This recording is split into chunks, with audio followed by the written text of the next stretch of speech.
Hi, I'm Katie McClelland from De La Soul Yoga, and this is a video tutorial on Utkatasana chair pose. So I have a dowel here with me to help illustrate what a neutral spine looks like and how we're trying to maintain a neutral spine as we move into this simple but challenging posture.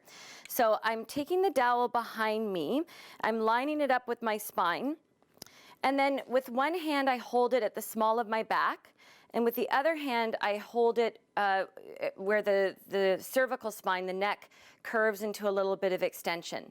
And then I press the bottom of the dowel against my tailbone or my sacrum. My upper back pushes into the dowel, and the back of my head pushes into the dowel. So this is Tadasana. This is a neutral spine, more or less. Trying to keep those floating ribs in and down so the upper back truly stays secure against the dowel. So for chair pose, you can stand with your feet hips width apart, second toes parallel with each other, or you can stand with your big toes together, heels slightly apart.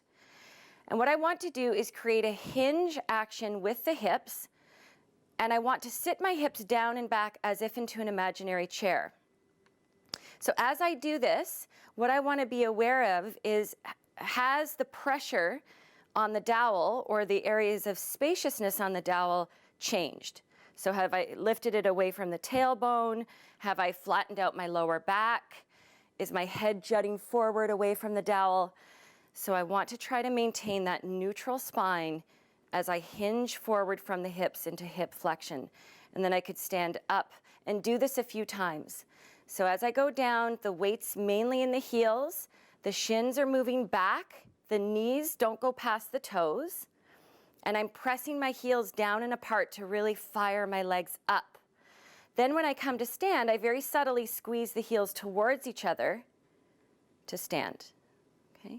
So hinge forward from the hips and squeeze to stand. We'll do that one more time. So I always think of those little wooden drinking birds as they go down, as their beak goes down, their back end goes up, but they don't change the shape of their body, their spine. So once you've experienced that neutral spine feeling, we want to try to maintain that. So as we go into our chair pose, the upper body hinges forward a little bit. The arms can be shoulder width apart here with arms externally rotated. Or for more of a challenge to the shoulders, bring the palms together and look to the thumbs. So what we don't want is this.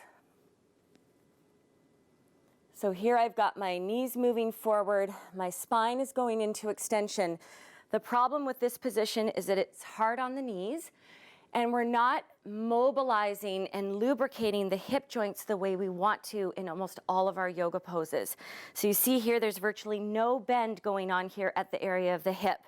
So we want to take this crease, deepen it.